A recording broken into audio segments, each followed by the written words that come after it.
Merci d'avoir compris rapidement que les tables et vos places étaient établies en fonction du nombre de population dans vos régions. Alors, ça m'évite de perdre du temps là-dessus. Alors, voilà déjà une chose réglée.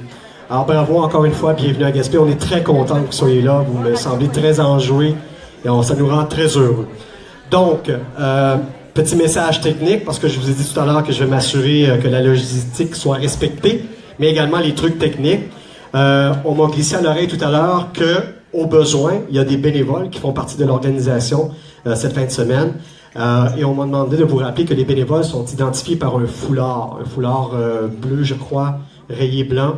Alors, si jamais vous voyez ça, c'est un bénévole trié sur le volet, parce que le travail du bénévole en Gaspésie est super important. Il est bien informé et bien au fait des trucs géographiques, historiques, locaux, régionaux. Donc, si vous avez des questions quant à la logistique ou sur la région, n'hésitez pas à poser les questions. C'est ici qu'aura lieu le dîner. Alors, je le dis tout de suite pour que vous ayez ça en tête. Et d'ici là, ben, c'est le panel d'ouverture qui va prendre place. Et donc, on a jusqu'à midi tout un travail de groupe à faire au niveau, évidemment, de la thématique de cet avant-midi. Donc, mobiliser la communauté pour mieux vivre le territoire. Et le panel est animé par M. Richard Paulus et Isabelle Lisée, qu'on applaudit, s'il vous plaît, et qui vont introduire la prochaine étape.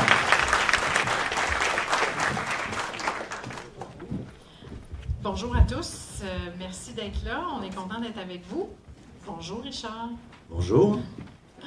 Alors, d'entrée de jeu, je vais tout de suite vous introduire nos panélistes qui sont un peu répartis dans la salle. Il y a un petit concept que vous allez comprendre un peu plus tard. Alors, au fond, on a Julie Dostalaire, directrice générale d'Avenir d'enfants. Bonjour, Julie. Bonjour. Dans l'autre coin, dans le coin droit, comme on pourrait dire. Monsieur Denis Marion, donc maire de Massouville, mais également porte-parole de Prendre soin de notre monde. Et Québec en forme également. Dans le coin ici, en avant, Madame Marie-Jeanne Coton, vice-présidente de la table de concertation régionale des aînés Gaspésie, Île-de-la-Madeleine. Ici, Madame Marie Réaume, directrice générale du Réseau pour un Québec famille. Bonjour Marie. Et bien sûr, vous avez eu la chance de l'entendre tantôt, Martin Danfous, maire de Varennes et président du Carrefour Action municipale et famille. Bonjour Martin. Alors, une petite formule, les gens sont dans les coins, on va vous entretenir sur le sujet, la mobilisation, thème, naturellement, de la communauté pour mieux vivre le territoire.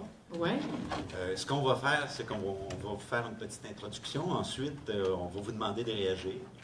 Et après, on va passer à des questions à nos panélistes. Exact. Ça vous va? Oui. Oui. Oui. Merci. Non, mais je suis conscient de ce qu'il y a en arrière de moi, là, quand même. C'est un peu difficile aujourd'hui. Restez avec nous. Il est assez clair, en tout cas pour nous, qu'il y a un changement de paradigme qui est en œuvre dans les municipalités et que le projet de loi 122 va probablement concrétiser. Les gouvernements de proximité que sont les municipalités sont d'évidence les mieux placés pour permettre le développement de la citoyenneté, de la population et de la qualité de vie de la collectivité. Mais comment? Un peu plus fort? Ah ouais, c'est mieux. Je vais y aller comme ça. OK. Plus près? J'ai toujours peur de me coller les lèvres dessus et de prendre un choc. Je sais que ça arrive pas. Alors, la plupart d'entre vous, vous connaissez des expressions qui sont chargées de sens pour nous. Ça prend tout un village pour élever un enfant. Je pense que vous l'avez entendu, c'est un proverbe sénégalais. Seul, on va plus vite. Ensemble, on va plus loin. Un proverbe africain. Je ne sais pas quel pays d'Afrique, mais c'est africain. Nous devons apprendre à vivre ensemble comme des frères. Sinon, nous allons mourir tous ensemble comme des idiots, disait Martin Luther King. Je pense qu'il y en a qui veulent que tu répètes. Que je répète ça? Oui. Bien sûr. Nous devons apprendre à vivre ensemble comme des frères. Sinon, nous allons mourir tous ensemble comme des idiots. On aimait beaucoup aussi. Oui, vraiment. Et la dernière, ils ne savaient pas que c'était impossible, alors ils l'ont fait. C'est Mark Twain. Rêvons l'impossible. Ça met la table.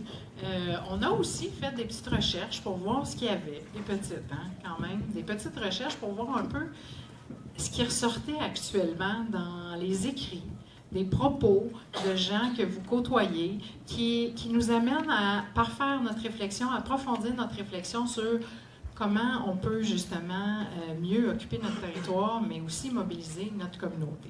Alors, dernièrement, dans la revue Urba de l'UMQ, que vous avez sûrement lu d'un couvert à l'autre, M. Sévigny, le président, affirme que le rôle des municipalités est de créer des ponts entre nous, les élus, entre les régions, entre les générations et entre les communautés culturelles.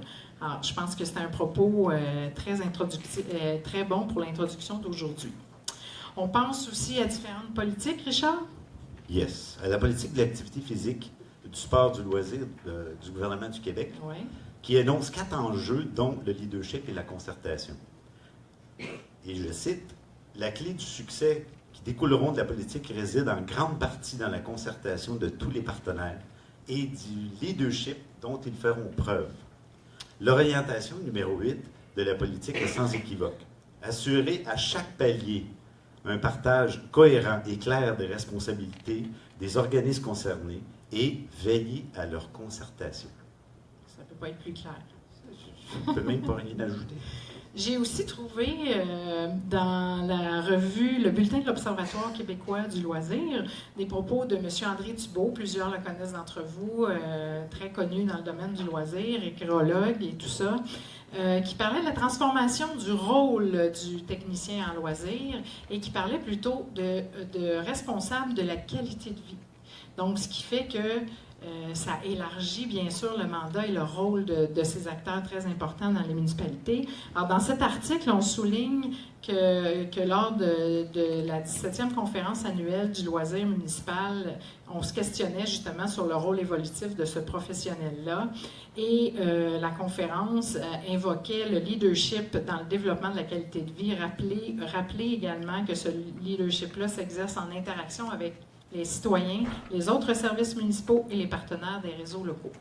Donc, il y a déjà beaucoup de choses qui tournent autour de ce sujet-là. Je poursuis parce que M. Thibault a ajouté d'autres éléments. Pour lui, il est clair que la mutation du professionnel en loisir n'en est qu'à ses premiers pas. Il faut toutefois retenir quelques principes qui établissent la vision de ce rôle. Le premier rappelle que ce professionnel ne fonde pas ses actions sur des problématiques ou des carences sociales ou psychologiques, mais sur une visée beaucoup plus positive, qui est le désir et l'aspiration naturelle de la population à la qualité de vie de son milieu. Et assez récemment aussi, dans le plan d'action intégré en développement social de l'arrondissement du Sud-Ouest à Montréal, c'est un plan d'action pour 2016-2020. Et là, je cite les lignes du plan d'action. Avec ce nouveau plan d'action de développement social, l'arrondissement du Sud-Ouest prend le parti de la rentabilité sociale. C'est intéressant, le concept de rentabilité sociale. On parle souvent de rentabilité économique et tout ça, mais de penser, quand une ville fait quelque chose, de réfléchir, voir si ça va être rentable pour la population. C'est une idée que je trouve assez intéressante.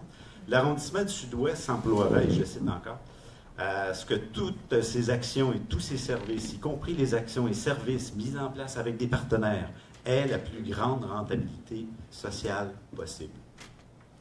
Puis moi, de mon côté, quand on a réfléchi à ce panel et tout ça, je me suis questionnée sur le travail, le modèle, l'accompagnement, les services que le Carrefour offrait, Carrefour Action municipale, bien sûr, aux municipalités, son modèle qu'il mettait en place avec les municipalités. Je me suis dit, ben mon Dieu, ça va faire bientôt 30 ans que le Carrefour travaille dans l'accompagnement des municipalités à mettre en place une plus grande mobilisation et à la réalisation d'actions par les municipalités. Bien sûr, notre rôle est de vous accompagner et vous coacher dans la réalisation de ces politiques-là.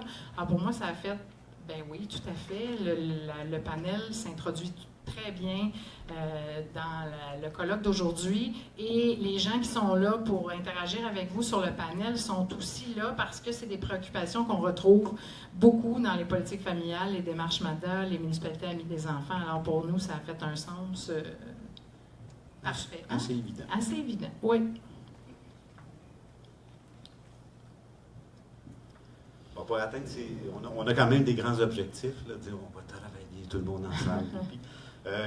la mobilisation de la population, des groupes, des institutions, des municipalités devient un enjeu sur lequel nous devons nous questionner. Pour illustrer un peu nos propos avant de commencer, voici une petite analogie, un peu boiteuse, mais quand même. Je vais te la laisser. Oui, j'y vais. Alors, fermez vos yeux. Je vous demande de fermer vos yeux. Vous vous imaginez dans un territoire agricole où il y a un silo rempli de grains. Si le silo reste comme ça, sans personne, sans intervention, ça va rester des grains.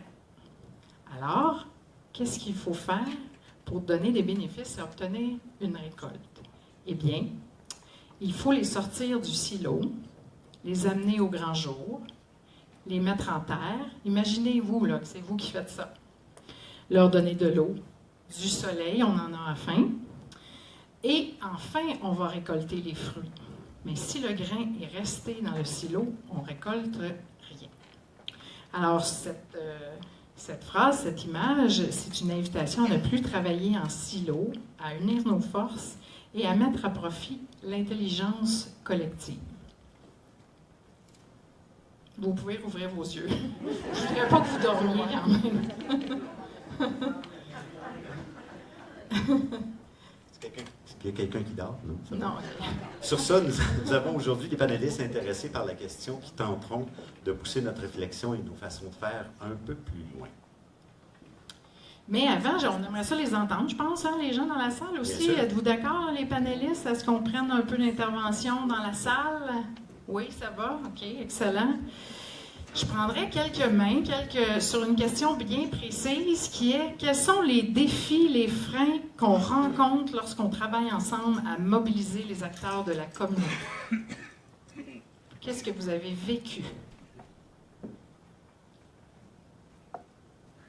Personne veut... Oui, Gisèle. Les moyens financiers. Les moyens financiers, c'est effectivement vrai, oui. Allier les différentes visions. Allier les différentes visions. Oui, en arrière. La diversité culturelle. La diversité culturelle, oui. Pas trop comme passé. Trop comme passé, oui. Sur concertation, souvent on va entendre. Concertation, Oui. tout le monde veut s'en aller dans cette direction, mais on ne fait pas un tout. Fait que ça fait que dans le fond, vous êtes dans l'eau. On travaille un peu quand même chacun de nous. Oui. La participation citoyenne. Participation citoyenne. Et sur le tableau, là-bas, j'ai adapté Ouais. les actions famille pour les enfants qui ont des besoins particuliers. Oui, sur les post-it, je pense que les gens ont mis des projets qui ont réussi, qui ont eu une certaine réussite en mobilisation, effectivement. Est-ce qu'il y en a qui pourraient nous en nommer? Ah ah! Je pense que je viens de couper Victoriaville, c'est pour ça. Ben, je trouvais intéressant aussi l'intervention de monsieur tantôt, Ouais. parce qu'effectivement, trop de concertation, c'est comme passé. Donc, c'est toute l'organisation de cette concertation-là qui est importante. Il faut vraiment qu'on mette du temps pour s'assurer que chacun des acteurs puisse donner sa part, mais aussi qu'il ne perde pas de temps.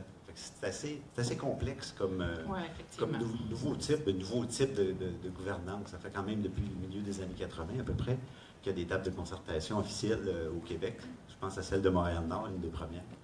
C'est vraiment un mécanisme assez complexe pour arriver à faire quelque chose de bien, mais ça vaut la peine, on s'en aperçoit.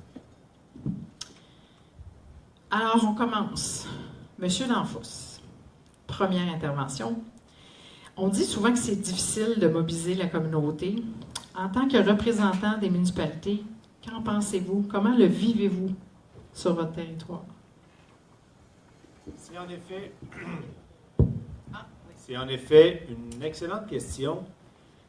L'angle de la mobilisation municipale, j'avais le goût de partager avec vous son importance pour une ville, pour des élus, parce que j'associe la mobilisation à l'acceptabilité sociale des projets qu'on peut avoir. Il faut comprendre que pour mobiliser les gens, il faut donc les solliciter, avoir des soirées d'information, des soirées de consultation, parce que dans chaque projet municipal, il n'est pas rare de ressentir une grande résistance au changement.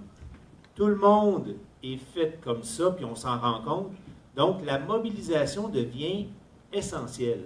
Essentielle pourquoi? Pour un élu, c'est que si on n'a pas la mobilisation, si on n'a pas l'acceptabilité sociale d'un projet, les citoyens d'aujourd'hui, avec le pouvoir des réseaux sociaux, vont se mobiliser facilement, mieux qu'avant, et vont aller faire quoi? Ils vont signer des registres, ils vont provoquer des référendums, puis ça va faire en sorte que le projet sera paralysé, et le projet n'aura pas son financement, et malgré tous les efforts que les élus et la machine municipale peuvent mettre en place, fera en sorte que ça ne fonctionnera pas. Donc, pour nous, cette mobilisation-là est de plus en plus essentielle. Mais là, j'ai combien de temps, Isabelle? Parce que, Je te donne encore 2-3 minutes. parce que pour un maire, là, Oui, tu je sais, hein, sais. ça peut Oui, être oui, long. tout là. à fait. Je te Bon, donne 2-3 2-3 minutes. L'autre angle que j'ai le goût d'aborder, c'est drôle parce qu'il l'a mentionné tantôt, puis je l'avais écrit dans ma ligne, puis vous l'avez entendu régulièrement. Seul, on va plus vite. Ensemble, on va plus loin. Ce que je vous dis, c'est que dans mon 2 minutes, parlons pas des grosses villes. Les villes là, de 100 000 et plus, là, eux autres sont tellement gros, ils ont des moyens, ils veulent souvent être autonomes, avoir leurs infrastructures. C'est correct. Mais parlons des 96 autres pourcents des villes du Québec qui sont plus petites. Dans certains cas, comme une région comme ici, très petites. Ces gens-là, malheureusement, ont peu de moyens. S'ils ne se regroupent pas, ils iront nulle part. Et Varennes a 21 000 de population. Sa ville voisine, Sainte-Julie, que vous connaissez bien, en a 27-30 000 de population. Et même si on peut apparaître assez autonome, on se regroupe malgré tout pour être encore meilleur. 2 exemples rapides. Un beau centre de soccer intérieur. Tout le monde veut ça sur son territoire. C'est très populaire. Sainte-Julie et Saint-Amand, nos 2 villes voisines, on s'est réunis. On a un centre régional qui est en fonction et il opère à plein régime et on est très fiers de ça. On se partage donc la facture. 2e exemple, il y avait un centre de gymnastique à Sainte-Julie, les Dynamics. Vous connaissez la mairesse de Sainte-Julie, là? Elle n'est pas peu vendeuse. Là. Elle vient nous voir, elle dit, ça serait important que ce centre-là grossisse et devienne le meilleur de la planète. Et là, j'ai besoin d'aide des 2 villes. Savez-vous quoi?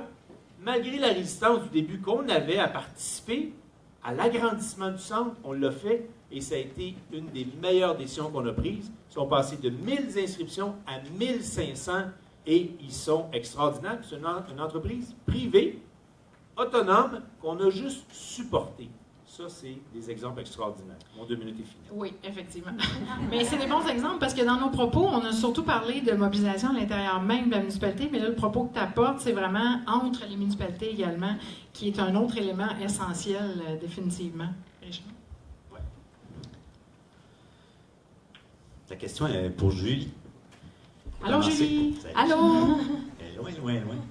En tant que représentant des enfants, des aînés, des parents, des saines habitudes, naturellement, vous entendez les champs d'intervention des autres, mais je vais commencer avec vous. Comment voyez-vous la mobilisation de la communauté pour améliorer la qualité de vie, l'occupation du territoire? C'est une grande question quand même.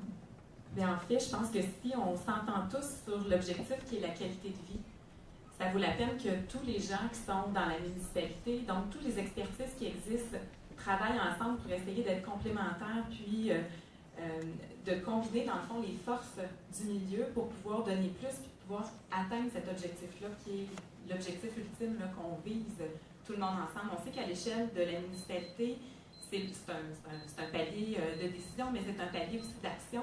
Donc, on peut vraiment travailler de façon concrète à trouver des solutions ensemble, à s'assurer vraiment d'une reconnaissance des expertises de chacun des organismes qui peuvent se rassembler ensemble puis de voir quelles sont les solutions qui peuvent être faites.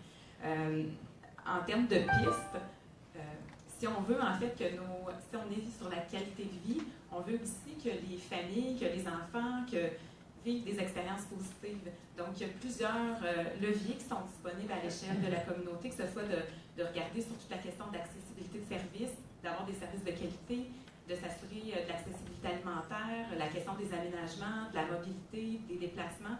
Donc, si on s'entend, je pense, tous ensemble sur cette même visée-là, qui est de faire en sorte que les expériences soient positives au niveau des individus qui composent la municipalité. On peut trouver des champs d'expertise à mettre en commun, à combiner, puis faire en sorte qu'on va ensemble plus loin.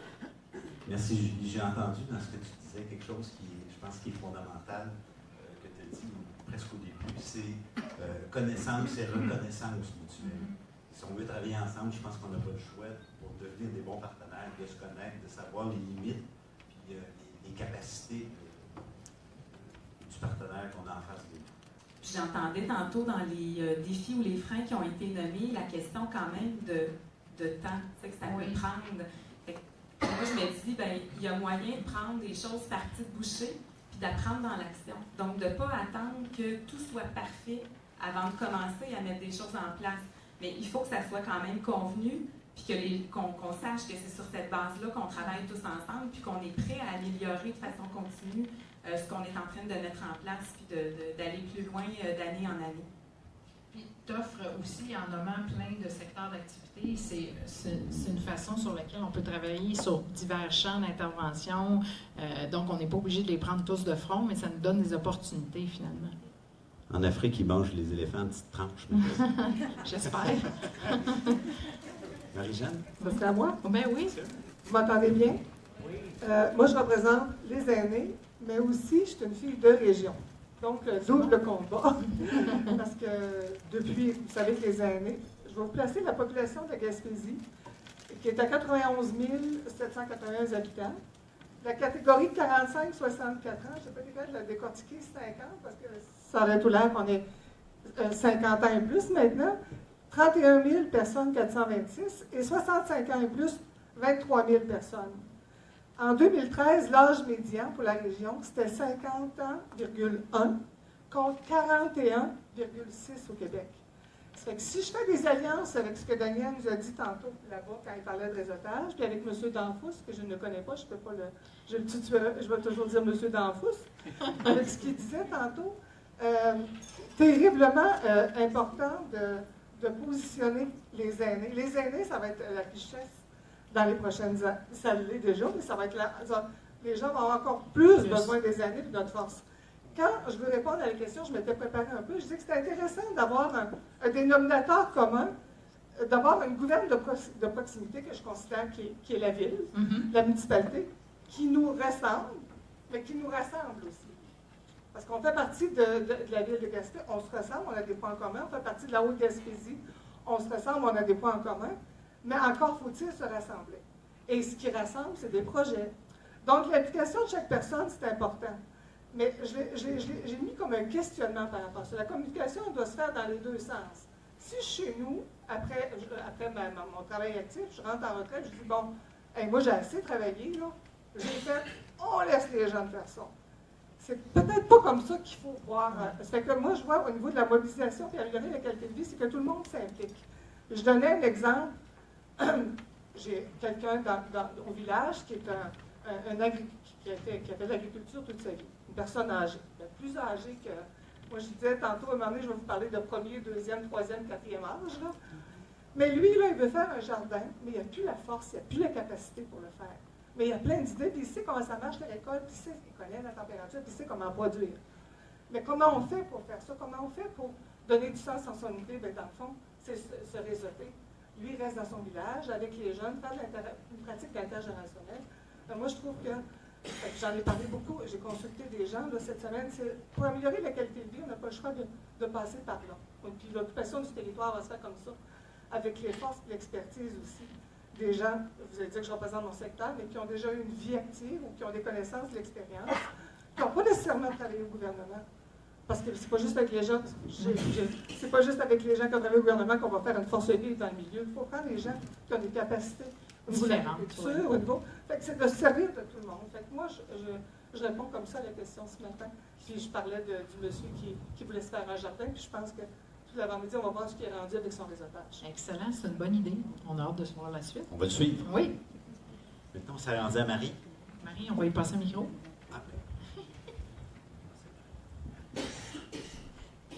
J'ai pas une si bonne voix que ça, Richard.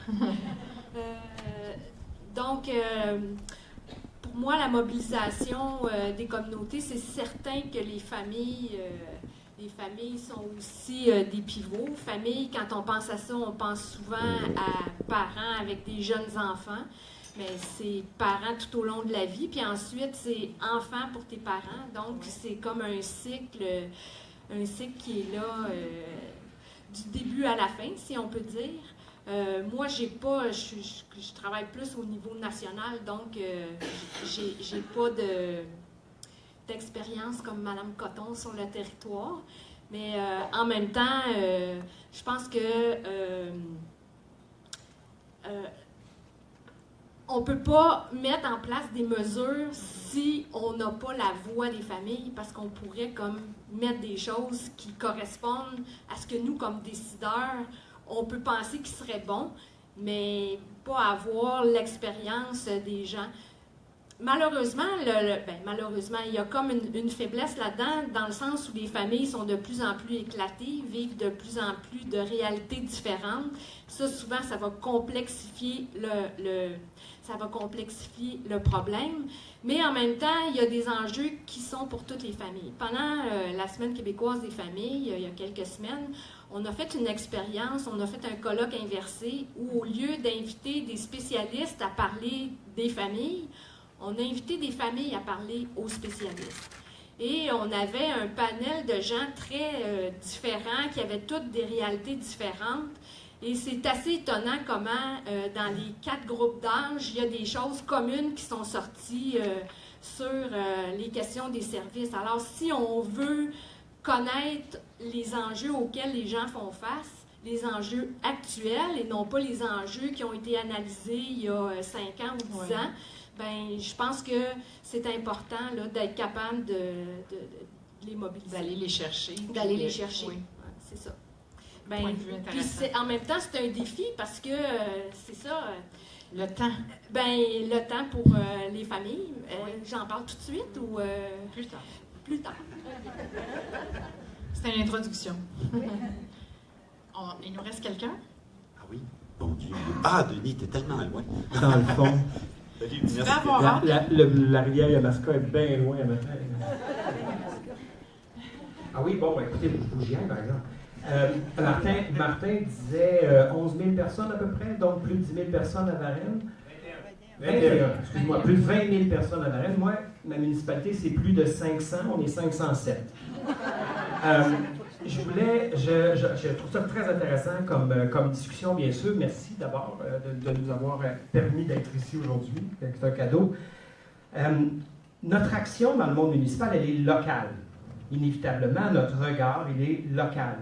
Il est près des gens. Là. Quand on a 507 personnes d'une municipalité, on commence à connaître pas mal de monde là, du territoire. Mais à un moment donné, il faut qu'on réalise que notre action, elle est raccrochée à des grands débats sociaux qui, eux, sont globaux.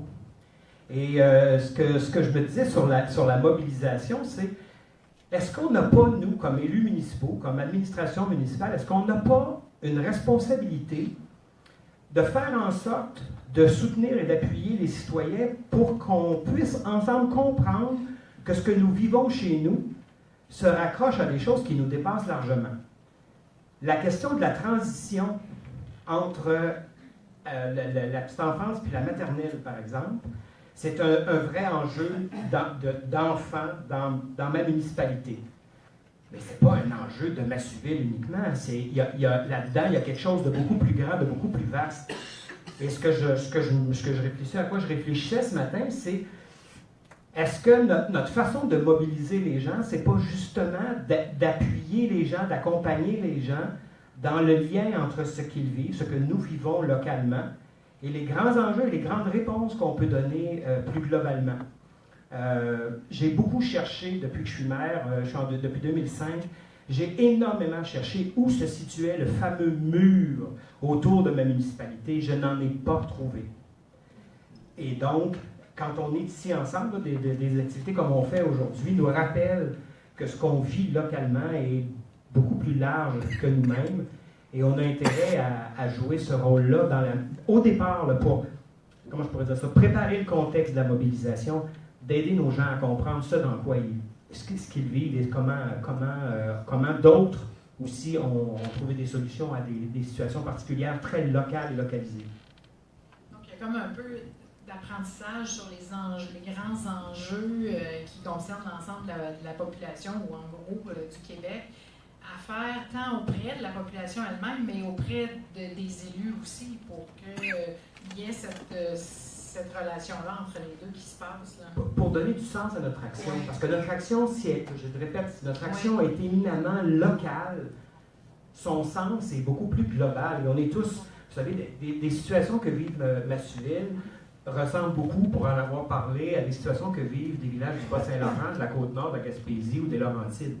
Qu'est-ce qui nous rejoint, autant par rapport à la gestion des problèmes que nous vivons, des enjeux auxquels on est confronté, que par rapport aux visions qui vont beaucoup plus loin que ces enjeux-là et qui nous permettent justement de transcender les réalités qui nous apparaissent au départ comme des montagnes. Il faut comprendre dans nos milieux locaux, là, dans nos petites communautés, en particulier, je parle pour moi, là, souvent les enjeux nous apparaissent énormes et c'est intéressant d'être capable de replacer ça à un autre niveau à un moment donné. Tout à fait. Tous ces éléments-là m'amènent vers une autre question. Je vais commencer par vous, je pense, Mme Coton. Mais de quoi il faut tenir compte si on veut vraiment mobiliser la communauté? Pour moi, là, c'est vraiment les citoyens, bien sûr, mais aussi les organismes, les entreprises, tout ce qui se retrouve dans un milieu de vie, dans une municipalité. C'est quoi les besoins? C'est comme une espèce il y a des besoins, mais il faut la connaître encore, la communauté. C'est qui la compose? Qu'est-ce qui la façonne? C'est-tu une population homogène? C'est quoi le milieu de travail? Dans les MRC, ici, en région, je racontais à M. Gatineau, pour lequel j'ai fait le guide ce matin, je ne le vois pas, là, mais je disais que chaque MRC est différente. Au sein des MRC, il y a des municipalités, les municipalités sont différentes. De quoi est-ce qu'est formé votre milieu?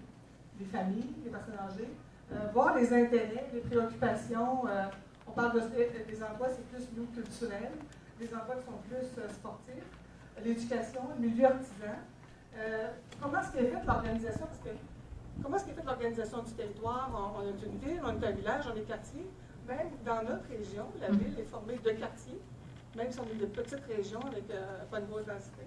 Moi, j'en étais rendu à penser qu'il fallait faire comme une espèce de profilage de la communauté pour réussir à bien communiquer et participer à différents projets. Parce que si on veut faire des projets, bien, c'est sûr qu'il faut se mettre ensemble et se réseauter, mais fait que là, j'ai amené un exemple, si vous me permettez. Bien sûr. Il y a la coop du Cap, c'est en Haute-Gaspésie. Un projet qui s'appelle Jardinons de la planète à Sainte-Anne-des-Monts. On trouve que c'est vraiment une bonne idée. Ils ont fait des rencontres pour la conception, à place d'appeler ça une halte routière, on appelle ça une halte nourricière.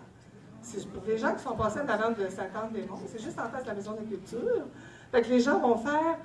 ils vont choisir les végétaux, ils vont concevoir puis faire de l'aménagement. Ils vont tous se mettre ensemble. C'est vraiment, j'en parlais à Thérèse Lepage ce matin, c'est vraiment de l'intergénérationnel.